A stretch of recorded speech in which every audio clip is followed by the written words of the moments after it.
chciałbym powiedzieć, że Dobry Piesek albo Good Boy to nowy norweski film, no ale ten film miał już swoją premierę rok temu. Dopiero teraz wchodzi do polskich kin, 27 października, wtedy będzie rzeczywiście polska data. Recenzja przedpremierowa, bo akurat miałem dzięki dystrybutorowi, czyli filmie Velvet Spoon, możliwość obejrzenia tego filmu, także dziękuję bardzo za udostępnienie tego filmu mi. Co można by o nim powiedzieć? Uwielbiam. Ja naprawdę lubię kino skandynawskie, ponieważ ono jest bardzo nietypowe. One rzeczywiście czasami dają nam dobre horrory, dobre thrillery. Ten akurat film to jest bardziej thriller niż horror, no ale rzeczywiście wiadomo, że możemy spodziewać się czegoś innego i w końcu nie będzie to Marvel, w końcu nie będzie to 58 film pod batutą Jamesa Wana z uniwersum obecności, piły czy czegokolwiek innego, więc stwierdziłem, okej, jak najbardziej obejrzę. Fabuła jest dosyć intrygująca, bo mamy faceta, główny bohater, tak, Christian. Tak, Krystian jak najbardziej. Lubię chyba tych Krystianów. W ogóle jak zobaczyłem aktora, to mówię, kurczę, Krystian, a może to jest Hayden Christensen, bo wygląda jak młody Darth Vader, jak młody Anakin Skywalker. No ale mniejsza o większość, mniejsza o to, jak to wygląda. Nie wszyscy muszą być tak piękni, jakby się zdawało. No i mamy faceta, no i umawia się z dziewczyną przez Tindera. No i niby wszystko jest w porządku, ale pewnego momentu, no, po randce ona pojawia się u niego w mieszkaniu. On mówi, że ma właśnie pieska, tego właśnie tytułowego pieska, Good Boy, Dobry Piesek. Okej, w porządku, no wiadomo, że może być.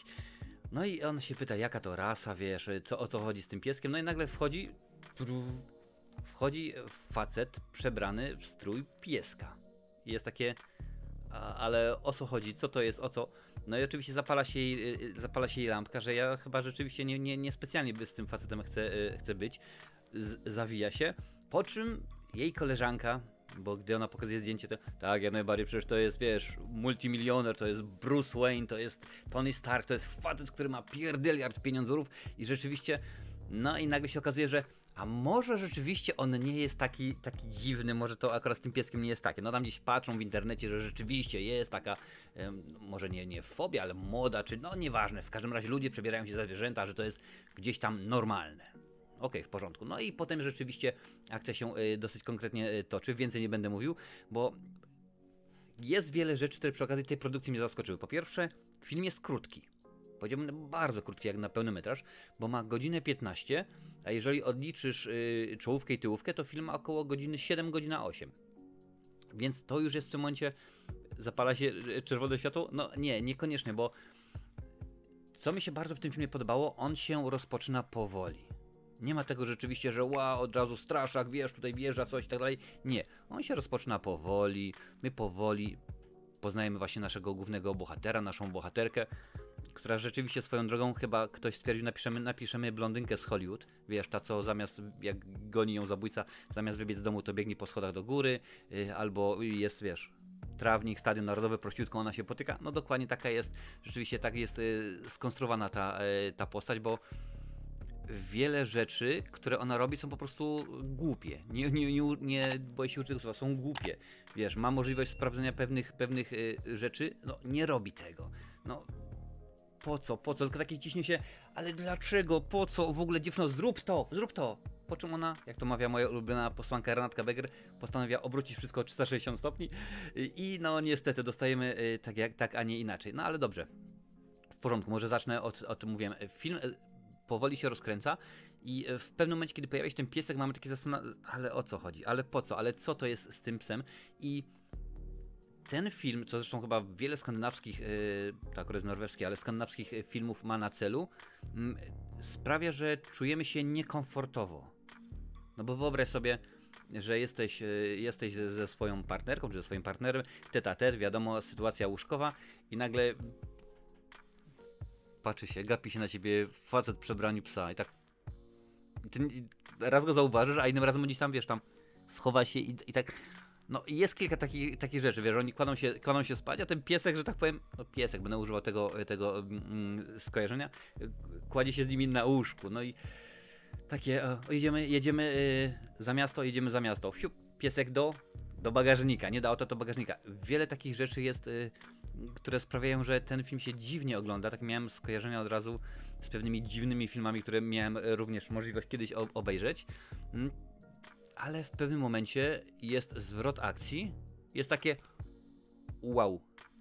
Naprawdę? Ja osobiście myślałem, że film podąży w innym kierunku, ale spodobało mi się to i w tym momencie, tak gdzieś powiedzmy w okolicach 40 minuty może, jest takie o, żeż ty, to tak też można? Tak też można, jak najbardziej udaje się zrobić takie rzeczy.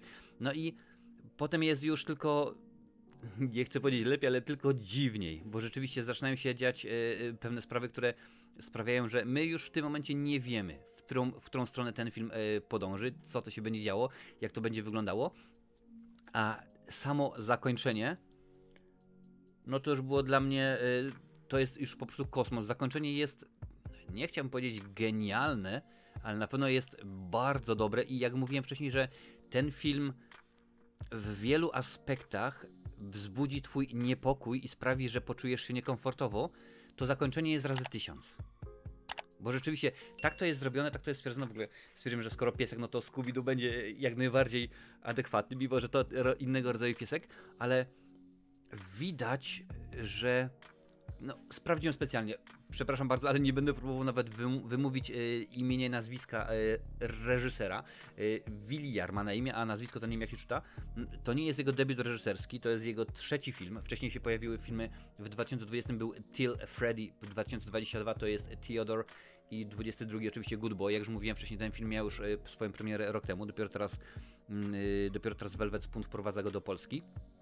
Ale to może być fajna odtrutka, właśnie jak już mówiłem wcześniej, na te wszystkie ułany, na te wszystkie, wiesz, no nieudane, co by tu nie mówić, Halloweeny, teksańskie masakry piłomechaniczną, inne kino, zupełnie inne kino, ale jeżeli naprawdę lubisz poczuć się niekomfortowo, poczuć się dziwnie, przy okazji w pewien sposób bać, no bo to jest thriller, to jest dreszczowiec, no to jak najbardziej muszę ci ten film polecić, bo rzeczywiście tak się zastanawiałem do końca, czy no, film jest krótki. Film jest krótki, jak już mówiłem wcześniej i myślałem, czy to może rzeczywiście dobrze, że jest taki krótki, ale to sprawia, nieraz tak mamy, że oglądając film, robiąc taką recenzję, mówię, okej, film jest fajny, ale gdyby go skrócić o pół godziny, to byłoby dobrze. Tutaj, no co powiesz, skrócimy film o pół godziny, no to w tym momencie zajęło ci 40 minut. Nie, niekoniecznie. I oczywiście tutaj takich momentów nie ma zbyt wiele. Jak już mówiłem, film wolno, ale sukcesywnie, że tak powiem, się rozwija, napięcie rośnie, ale kiedy już przywalił z grubej rury, no to wiesz, no to spotkanie Mike'a Tysona z Andrzejem Gołotą, który po drugiej rundzie zmyka z ringu. Rzeczywiście taka to jest petarda i mam nadzieję, że będzie tylko lepiej, bo chciałbym, co prawda na IMDb nie ma żadnych informacji na temat reżysera, czy kolejne produkcje są, że tak powiem, zapowiedziane. Sprawdzałem, szukałem jakichś ciekawostek, nie ma nic, naprawdę nie ma nic, więc to, co tobie podaję, to jest gdzieś. Reżyser pojawia się w tym filmie, ma epizod, już ci powiem, jak będziesz patrzeć, możesz wypaczyć. Jens Christian Ebeltoft. Tak, to jest jego rola. Gdzie tam go wypatrzysz, jak znajdziesz, nie mam pojęcia, możesz szukać, bo ucieszyłem się oglądając ten film, bo jest to film inny niż to, co ostatnio rzeczywiście widziałem, a mnóstwo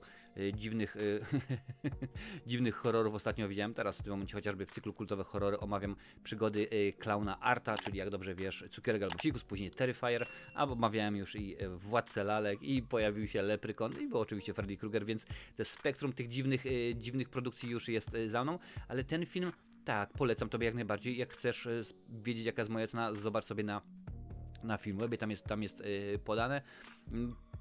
Oczekuj, że będziesz naprawdę, że zaskoczy cię ta produkcja, bo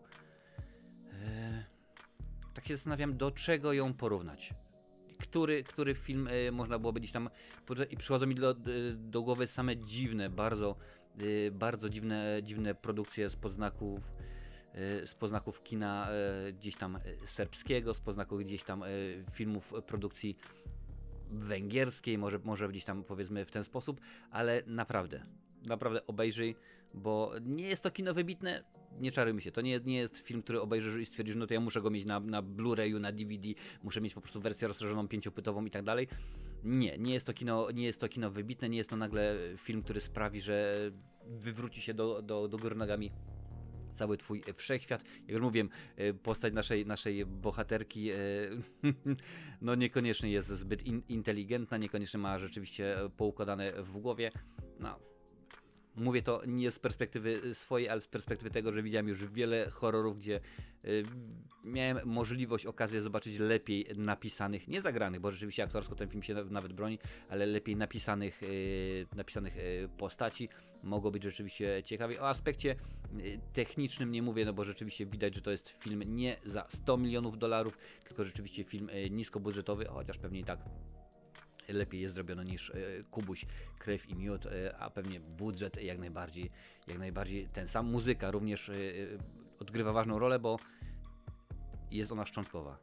Jest ona w wielu scenach szczątkowa i to sprawia również, że czujesz się niekomfortowo, kiedy przez 20 minut akcja się toczy i ty słyszysz tylko i wyłącznie głównych bohaterów, film oparty na dialogu, słyszysz tylko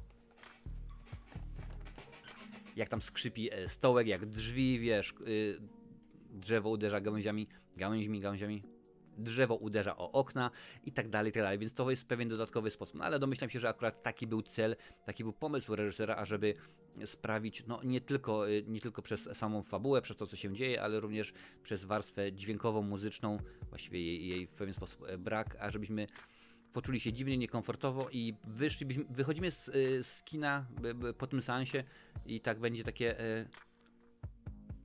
ale co ja dopiero co obejrzałem i jak do tego filmu się ustosunkować. Wiele produkcji jest takich, że mijają 2 godziny, mijają 3 minuty i już zapominamy, co obejrzeliśmy.